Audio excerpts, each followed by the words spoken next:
So see what is parallelogram. We are going to revise.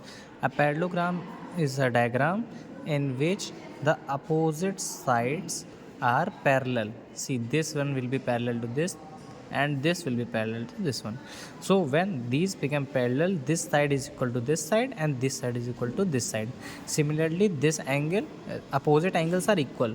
These two angles are equal and these two angles are also equal. So now what we will do, if we have to find the area of parallelogram, so what we need, one base should be there, either this one will be given or this one will be given. Okay, and if this is the base, what will be the height?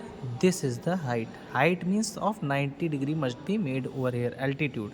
So if this is a parallelogram, I am just giving it a name A B C D.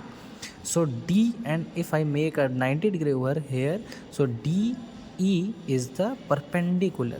Okay, so what will be the area? Area will be equal to, AB, whatever will be the AB, we have to calculate first.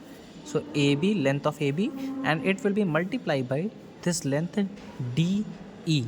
Then we will be able to find its area. Okay, so area of parallelogram, are you clear or not? If suppose it is 10 meter and it is 5 meter, so area will be 10 into 5, that is 50 meter square.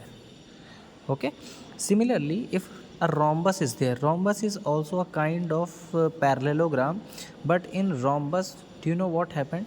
In rhombus, every side is equal, means this side is equal to this side and is equal to this side, and all the four sides are equal. If I give them name A B C D, okay, then AC is one diagonal and another diagonal is BD. Okay, so in rhombus, what is the area of rhombus? It is more easier than the other. It is 1 upon 2 d1 into d2, means first diagonal into second diagonal. Okay, and one more thing, it is of 90 degree. These all are of 90 degree, 90 degree. Okay, means angle A, if I give it a name AO, then AOB is of 90 degree. Okay, so suppose AC is equal to, let's suppose that AC is 16 meter and BD is 10 meter. So what will be the area? 1 upon 2 into 16 into 10, so it will be 80 meter square.